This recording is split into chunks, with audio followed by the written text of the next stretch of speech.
Hello दोस्तों, मैं आपका बहुत बहुत स्वागत करता हूं आपके अपने channel Indian institute of stock market में। अब जैसा कि आपको पता है कि अभी हाल अपना जो इक्विटी मार्केट है वो कंटिन्यूअसली इमेंस ग्रोथ पे चल रहा है। इमेंस ग्रोथ मतलब यहां से अपने को तेजी पे तेजी दिखती चली जा रही है। जैसे कि कोई सा स्टॉक है तो उसका मोमेंटम कैसे चल रहा है, पहले मैं आपको ये समझाता हूं। अगर हमने एक सही स्टॉक आइडेंटिफाई कर लिया तो उसका मोमेंटम हमको कुछ ऐसा दिखाई दे रहा है कि प्राइस होल्ड करेगी, फिर वो स्टॉक वापस से मूव करेगा। ये तो पहला तरीका दिख रहा है जहां पे प्राइस क्या हो रहा है, करेक्शन नहीं कर रही है। या फिर दूसरा तरीका कौन सा है, जहां पे स्टॉक कैसा मोमेंटम कर रहा है कि वो ऊपर की तरफ मूव कर रहा है, फिर एक फॉल ले रहा है और एक अच्छा सा हेल्दी करेक्शन कर रहा है। हेल्दी करेक्शन करने के बाद आपको कुछ अच्छे पैटर्न्स नजर आएंगे और फिर से स्टॉक आपको ऊपर की तरफ मोमेंटम करता दिख रहा है। ऐसा हमें कौन कौन से स्टॉक में दिख रहा है और ऐसा हमें कौन कौन से स्टॉक में दिख रहा है, ये हमको आइडेंटिफाई करना है। तो इसके लिए जो है मैं एक शानदार सा सेटअप लेकर के आया हूं जिसे हम बोल रहे हैं प्रो स्विंग ट्रेडिंग सेटअप। अब भाई ये प्रो स्विंग ट्रेडिंग सेटअप क्या है, देखिए यहाँ पे सिंपल सीधा सा गणित है। हमारे पास दिल्ली में जब भी मार्केट मूव करता है, मार्केट के मूव करने के कुछ स्पेसिफिक तरीके होते हैं। मैं आपको कुछ स्पेसिफिक तरीके बताता हूं। इसमें सबसे पहला तरीका जो निकल करके आता है वो ये आता है कि आपको कुछ स्पेसिफिक कैंडलस्टिक पैटर्न को याद कर लेना है। एक मैं बोल रहा हूं आपको कि इस प्रकार का कैंडलस्टिक पैटर्न दिखेगा, इसे हैमर कह लो, हैंगिंग मैन कह लो, कोई दिक्कत नहीं है। दूसरा आपको कैंडल पैटर्न दिखेगा कुछ इस हिसाब का, ठीक। अभी कोई टी टाइप दिख रहा है, टी पैटर्न नहीं, इसे हम कहते हैं डोजी, ठीक है। और इसके अलावा आपको एक स्पेसिफिक कैंडलस्टिक पैटर्न और दिखेगा। इस प्रकार के छोटे छोटे आपको जो है बॉक्सेस दिखने वाले हैं जो प्रॉपर हैमर नहीं होंगे, प्रॉपर हैमर नहीं होंगे, डोजी टाइप रहेंगे, स्पिन टॉप टाइप रहेंगे। स्पिन टॉप रहेगा, डोजी रहेगा और इस प्रकार के हमको कैंडलस्टिक पैटर्न देखने को मिलेंगे। इसके अलावा और क्या देखने को मिलेगा, हमको ऐसे ग्रुप ऑफ कैंडल्स देखने को मिल सकते हैं। इस प्रकार के ऐसे ग्रुप ऑफ कैंडल्स देखने को मिलेंगे और फिर हमें मोमेंटम मिलेगा। तो ये चीज का आपको ध्यान रखना है। यही अपना आज का प्रो ट्रेडिंग सेटअप है। क्या कि इस प्रकार के कैंडलस्टिक पैटर्न अगर आपको दिख रहे हैं तो आप समझ जाना कि यहां से स्टॉक अब ऊपर की तरफ मूव करने वाला है। साथ में एक गणित और है, आपको इस्तेमाल करना है यहां से 20 EM है। अब मैं आपको बता रहा हूं कि यहां से स्विंग ट्रेडिंग कैसे होगी। बहुत से लोगों ने ये बोलते हैं कि करना क्या है, उनको करना है स्टॉक्स के ऊपर स्विंग ट्रेडिंग। अब अगर मुझे स्टॉक के ऊपर स्विंग ट्रेडिंग करना है तो इससे बेस्ट सेटअप अवेलेबल नहीं है। अगर हम सही तरीके से स्टॉप लॉस प्लेस करें तो ऐसे हम बहुत सारे स्टॉक्स को ट्रेड कर सकते हैं जो कि सीधा सीधा मोमेंटम करने वाले हैं या आगे चल के मोमेंटम कर सकते हैं। जिससे कि मैं आपको एक एग्जांपल बताता हूं। प्राइस ने क्या करा, प्राइस ने ऐसा मोमेंटम करना शुरू किया और यहां पे आने के बाद होल्ड करके फिर से फर्दर मोमेंटम करने को रेडी है। तो मुझे क्या करना है, मुझे 20 EMA को अपना बेस मानना है कि प्राइस 20 EMA से कैसा रिएक्ट कर रही है। यहां पे क्या होगा, 20 EMA ऐसा चल रहा होगा। ये जो अपना है ये क्या है, 20 EMA।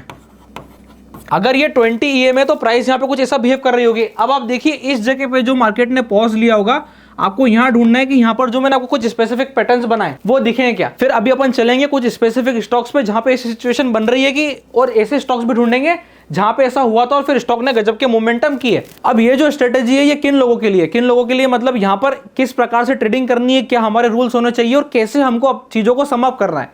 तो उसके लिए मैं आपको कुछ स्पेसिफिक पॉइंट्स बता देता हूं। आपको ये मान के चलना है कि मैं ऐसे कम से कम 10 से 15 स्टॉक्स में ट्रेड कर सकता हूं। ये आपको बिल्कुल ध्यान रखना है, ठीक, कि 10 से 15 स्टॉक्स में मैं इसे ट्रेड कर सकता हूं। दूसरी चीज, मेरे पास कैपिटल होनी चाहिए 1 लाख से ज्यादा, भाई तभी तो ले पाएंगे, नहीं तो डिस्ट्रीब्यूट कैसे करेंगे। अगर मैं एक एक स्टॉक को 10-10 हज़ार रुपए दूंगा तभी मैं सही तरीके से डिस्ट्रीब्यूट कर पाऊंगा। 15 स्टॉक है तो मेरे को कैपिटल कितनी चाहिए, कम से कम 1.5 लाख रुपीज चाहिए। अपन करने वाले स्टॉक्स पे स्विंग ट्रेडिंग। अब स्टॉक्स कौन से होने चाहिए, क्या यहाँ पे निफ्टी 50 की बात हो रही है?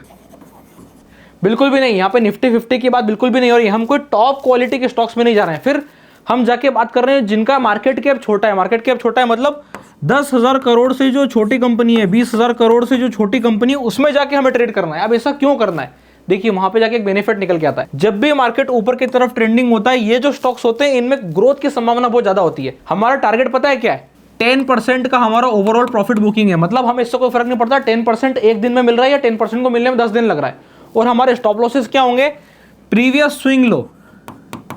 जी हाँ बिल्कुल, यहां पे हमको स्टॉप लॉस फॉलो करना है क्योंकि हम क्या कर रहे हैं, यहां पर ट्रेडिंग के पॉइंट ऑफ व्यू से ट्रेड कर रहे हैं। अगर हम ट्रेडिंग के पॉइंट ऑफ व्यू से ट्रेड कर रहे हैं तो हम यहां पे ये नहीं बोल सकते कि हम इन्वेस्टमेंट कर रहे हैं। हम कोई इन्वेस्टमेंट नहीं कर रहे हैं। हम यहां पे क्या कर रहे हैं, हम यहां पे प्योरली ट्रेडिंग कर रहे हैं। और जब हम प्योर ट्रेडिंग करते हैं तो हमें किस चीज का ध्यान रखना होता है कि स्टॉक जब भी ऊपर की तरफ मूव कर रहा है मैं उसके साथ मूव कर रहा हूं। मैंने रूल क्या बनाया है, मैंने बताया मेरे 2 रूल। पहला रूल है कि मैं स्ट्रिक्ट SL फॉलो करूंगा स्विंग लो का, और दूसरा सबसे इंपॉर्टेंट रूल मेरा यह है कि जैसे ही मेरे को 10% का प्रॉफिट दिखेगा मैं उस स्टॉक से एग्जिट करूंगा और कुछ नया स्टॉक ढूंढूंगा। अब 10% से ज्यादा के टारगेट को एम कर सकता हूं, वो आगे चल के अपन देख के समझेंगे कि क्या ऐसी पॉसिबिलिटी है। पर आपको एक चीज समझ जाना है कि स्टॉक्स जो बड़े मोमेंटम करते हैं, अगर आपने उसको सही तरीके से अचीव कर लिया तो यही एकमात्र सोल्यूशन है जिससे कि हम अल्टीमेटली हमारे लिए एक वेल्थ जनरेट कर सकते हैं पोजिशनल ट्रेडिंग में। जितने भी लोगों ने ये सोच के चलते हैं कि पोजिशनल ट्रेडिंग ऑप्शंस के माध्यम से करी जाए, तो वहां पर क्या होता है, वहां पे एक आता है हमारे साथ रिस्क फैक्टर और दूसरा आता है हमारे रिस्क बढ़ जाते हैं। भाई यहाँ पे 10,000 में अगर 5% का स्टॉप लॉस लग रहा है तो आपका कितने का नुकसान होगा, बोले 500 रुपए का। ठीक, अभी एक और चीज ध्यान रखना है, हमें एज ए बिगिनर बात कर रहे हैं तो हमको कोई मार्जिन ट्रेडिंग के लिए जाना है, मतलब अपन कोई मार्जिन उठा के ट्रेड नहीं करेंगे। जो हमको ब्रोकर मार्जिन प्रोवाइड कर देता है ना, MTF मार्जिन ट्रेड फंडिंग, तो हमको उसका इस्तेमाल बिल्कुल भी नहीं करना है।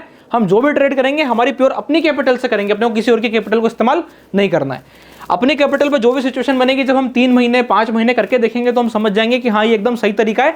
इस तरीके से वर्क करने के बाद अब जा करके मैं सोचूंगा कि हाँ यहाँ से मैं मार्जिन का इस्तेमाल करूंगा, उसके पहले मुझे मार्जिन का इस्तेमाल नहीं करना है। अब कैसे स्टॉक्स को चूज करना है, कौन से स्टॉक्स होंगे, तो मैं कुछ आपको एक एग्जांपल देता हूं कि वो कैसे स्टॉक्स होने चाहिए। देखिए, अब ये जो है अपन पहले एग्जांपल पर आ चुके हैं। पहले एग्जांपल पे आने के बाद मैंने आपको क्या बताया है कि कंपनी कौन सी होनी चाहिए, बोले 20,000 CR से छोटी होनी चाहिए, जो हम ढूंढ के ट्रेड करेंगे। स्ट्रिक्ट स्टॉप लॉसेस फॉलो करने, 20 EMA को प्लॉट करना है तो 20 EMA जो है वो मैंने प्लॉट कर दिया। 20 EMA प्लॉट करने के बाद मुझे कैसा देखना है कि प्राइस जैसे यहां से ऊपर की तरफ जंप करी, ये जो प्राइस में ऊपर की तरफ जंप आया, जंप आने के बाद प्राइस ने होल्ड लिया, होल्ड लेने के बाद हमें क्या करना है, एक करेक्शन आया, तो ये स्टॉक कौन सी श्रेणी में चलेगी, करेक्शन वाली श्रेणी में चलेगा। जो मैंने आपको बताया कि 2 प्रकार के स्टॉक्स हैं, एक ऐसे वाले और दूसरे कौन से हैं, दूसरे ऐसे वाले।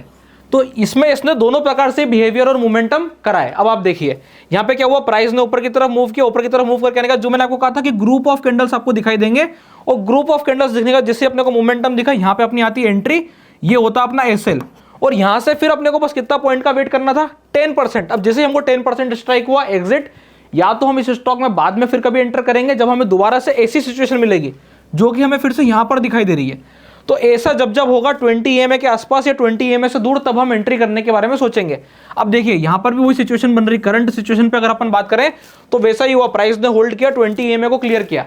अब आगे की कंडीशन क्या बनती है, आगे की कंडीशन के लिए थोड़ा सा अपन आगे चलते हैं और देखते हैं, समझते हैं कि कैसी सिचुएशन यहां से बन सकती है। अब यहां पे क्या सिचुएशन बन के आती है, मेरा स्टॉप लॉसेस क्या होना चाहिए। अगर मैंने यहां पे इस स्टॉक में एंट्री करी है तो एंट्री मेरी किस लेवल पे आई होगी, जो भी एंट्री आई होगी मेरी इस वाले पॉइंट पे आई होगी। तो अपन मान के चलते हैं एक्सट्रीम लेवल कि भाई चलो इसी क्लोजिंग पे मैंने एंट्री करी, यानी कि 219 रुपए पे मेरी एंट्री आई है।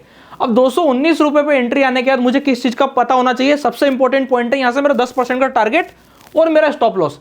स्टॉप लॉस कितना बन रहा है, यहां से मेरा स्विंग लो का स्टॉप लॉस बनता है 200 रुपए के नीचे, मतलब ये तो 20 रुपए का स्टॉप लॉस हो जा रहा है, मतलब मेरा रिस्क भी कितने का जा रहा है, 10% के आसपास का रिस्क आ जा रहा है। अब क्या 10% कमाने के लिए हम 10% का रिस्क देंगे, अगर ये सिचुएशन बन रही है तो यहां पर रिस्क रिवॉर्ड रेशियो 1:1 आ जा रहा है। तो इसको सुधारें कैसे, इसको सुधारने का एक सॉल्यूशन है कि आप अपने टारगेट को बढ़ा दें, या तो आप अपने टारगेट को बढ़ा दें या फिर री एंट्री के बारे में सोचें। मतलब अगर मुझे यहां से अगले 1 या 2 दिन के अंदर में जंप मिल जाता है तो वो जंप के बाद में एक बार बुक करने के बारे में सोचूंगा और फिर वापस से वेट करूंगा कि प्राइस एक बार मुझे फिर से री एंट्री दे। अगर प्राइस मुझे दोबारा से री एंट्री देगी तो मैं वापस से एंट्री करके फिर फर्दर और ऊपर के स्टॉप लॉस से रख के ट्रेड करूंगा। ये हो गया पहला सॉल्यूशन। दूसरा सॉल्यूशन क्या है, दूसरा सॉल्यूशन ये है यहां पर कि जैसे जैसे स्टॉक यहां पर टाइम बिताएगा उसको एक स्पेसिफिक, जैसे क्या होगा, प्राइस नीचे की तरफ आई और उसने एक विक बना ली और फिर से प्राइस ऊपर की तरफ घूम गई। अगर ऐसी सिचुएशन बन जाती है जहां पे प्राइस विक बना के वापस से ऊपर की तरफ घूमती है, तो ऐसे में एक सॉल्यूशन निकल के आता है, पता है क्या, कि अब आप अपने स्टॉप लॉस को मॉडिफाई कर सकते हो कि भाई अब मेरा स्टॉप लॉस जो है वो इस वाली विक का लो बन गया है। इस हिसाब से जो है हमें स्टॉक का यहां पे ध्यान रखना है। 1 स्टॉक और देखते हैं जो इसी प्रकार के मोमेंटम करना शुरू कर रहे हैं या फिर अब शुरू करेंगे। अपन आ चुके हैं एक और एग्जांपल पर। अब यहाँ पे जो स्टॉक है ये है IFCI। अब IFCI की क्या कंडीशन बन रही है कि देखो जिस मोमेंटम का हम वेट कर रहे थे वो मोमेंटम आना शुरू हुआ, प्राइस ने होल्ड किया, होल्ड करने का जिस प्रकार की कैंडलस्टिक पैटर्न मैंने आपको बताया था ठीक वैसे के वैसे कैंडलस्टिक पैटर्न बन रहे हैं। डोजी होने चाहिए, ऐसे कैंडल बनना चाहिए, इस प्रकार की कैंडल मिलेंगे, ये मैंने आपको बताया ही था। जब ऐसे कैंडल 20 EMA के नीचे इकट्ठे हुए और प्राइस ने क्या करा, एक जंप लिया, जंप लेने के बाद प्राइस करेक्शन वाले फॉर्म में आई। अब करेक्शन वाले फॉर्म में आने के बाद प्राइस ने क्या करा, ऊपर की तरफ मोमेंटम करना शुरू किया है। मैं ऐसा बिल्कुल भी नहीं बोल रहा हूं कि ये stock, this stocks are good for investment, भाई बिल्कुल भी नहीं, एकदम खराब स्टॉक है। हम तो ये मान के चलते हैं कि कोई सा भी स्टॉक इन्वेस्टमेंट के हिसाब से ठीक नहीं। हम किसकी बात कर रहे हैं, हम बात कर रहे हैं यहाँ पर स्विंग की, कि अगर मुझे तेजी से स्विंग को पकड़ना है तो यही एकमात्र सॉल्यूशन है जिससे हम तेजी से स्विंग ट्रेड्स कर सकते हैं। और स्टॉप लॉसेस कैसे रखेंगे, स्विंग लो के, और टारगेट रखेंगे 10% अचीव हुआ बाहर। अब यहाँ पे स्विंग लो जो है वो हमको ये वाला स्विंग लो दिखाई देता है कि इस जगह से स्विंग लो था, मतलब यहाँ पे जो हमारा स्टॉप लॉस आता है लगभग 38 रुपीज के आसपास आता है। तो भाई वो भी महंगा पड़ रहा है, तो महंगा पड़ रहा है तो इसका क्या सॉल्यूशन है, इसमें स्टॉप लॉस हमको या तो मॉडिफाई करना पड़ेगा या फिर वेट करना पड़ेगा। जैसा पिछली बार मैंने बताया था कि प्राइस नीचे आकर के जब दोबारा से घूम करके कभी ऊपर की तरफ मोमेंटम लेगी तब हम ट्रेड के बारे में सोचेंगे और यहाँ पर इसका SL प्लेस करेंगे, तो हमारे स्टॉप लॉसेस छोटे हो जाएंगे और टारगेट हमारे थोड़े से बड़े आएंगे। इस हिसाब से जो है प्रॉपर तरीके से वर्किंग करी जाती है। मैं आपके साथ एक और एग्जांपल शेयर करता हूं। अब ये जो है हम एक और स्टॉक पर आ चुके हैं, इसका नाम है एमओइल। अब यहाँ पर क्या कंडीशन बन रही है, यहाँ पर इस हिसाब से कंडीशन बन रही है कि देखिए प्राइस ने पहले ऊपर की तरफ होल्ड किया, यानी कि ये कौन सी वाली स्ट्रेटेजी का पार्ट है, ये इस वाली स्ट्रेटेजी का पार्ट है कि प्राइस नीचे से आ रही है और ऊपर की तरफ होल्ड हो गई। अब होल्ड होने के बाद हमें इस वाले स्विंग के अंदर में अगले मोमेंटम को कैच करना है। वो कैसे कैच करेंगे, प्राइस हमको होल्ड दिख रही है, हमने क्या करा 20 EMA को एज अ बेस मान लिया। जो कैंडलस्टिक पैटर्न की कंडीशन रिक्वायर्ड थी, क्या वो हमें यहाँ पर मिल रही है? जी हाँ बिल्कुल, ये वाले कैंडल्स मिल रहे हैं, वो वाला कैंडल्स मिल रहा है जिसकी हमें रिक्वायरमेंट थी। प्राइस ने जंप ले लिया। अब जंप लेने के बाद एक दिन हमें एंट्री लेने का मौका भी मिला। स्टॉप लॉसेस हमारे इस लेवल के आसपास बनते हैं, यानी कि 300 रुपए के आसपास की एंट्री आती और 280 रुपए के आसपास के स्टॉप लॉसेस बनते और टारगेट हम प्लान करते इस वाले स्विंग हाई का। इसके ऊपर चलने की उम्मीद है। इसके ऊपर चलने के लिए मार्केट यहां पर आने के बाद एक प्राइस एक्शन बना के फिर फर्दर मूव कर सकता है। इस चीज का हमको ध्यान रखना है। तो यहां से आई होप आप लोगों को ये प्रॉपर स्ट्रेटेजी समझ में आएगी कि इसमें कैसे जो है हम दो प्रकार से एंट्री कर रहे हैं। हमारे नियम क्या है, 10 से 15 स्टॉक ऐसे ढूंढने हैं और उनमें शांति के साथ ट्रेड करना है। शांति के साथ मतलब रोज रोज की एंट्री प्लान नहीं करनी है। एक स्टॉक ऐड होगा, धीरे से दूसरा होगा, धीरे से तीसरा होगा, ऐसे करते करते हमारे पास 7, 8, 10 स्टॉक होंगे। जब तक 10वें स्टॉक की बारी आएगी तब तक पहले और दूसरे की छुट्टी हो चुकी होगी। ऐसे करके जो एक्चुअली में प्रॉपर वर्किंग करी जाती है। अगर आपको ये वीडियो पसंद आई है तो आपको कुछ नहीं करना है, फटाक से इस चैनल को सब्सक्राइब कर लेना है, वीडियो को लाइक कर देना है। और इसी प्रकार की स्विंग ट्रेडिंग से रिलेटेड और स्ट्रेटेजीज की अगर आपको रिक्वायरमेंट है तो आप फटाक से वीडियो के नीचे कमेंट कर दीजिएगा कि we want more swing trading strategies. तो मैं आप लोगों के लिए और स्पेसिफिक तरीके की प्रॉपर एंट्रीज के साथ, स्टॉप लॉस के साथ कैसे स्विंग ट्रेडिंग करी जाती है उसके ऊपर एक प्रॉपर स्ट्रेटेजी जो है मैं आप लोगों के साथ शेयर करूंगा। इसके अलावा अगर आपने अभी तक अपना डीमैट अकाउंट नहीं खुलवाया है, डिस्क्रिप्शन के नीचे लिंक मिल जाएगा, आप जाकर अपना डीमैट अकाउंट ओपन करा सकते हैं। तब तक के लिए बहुत बहुत धन्यवाद।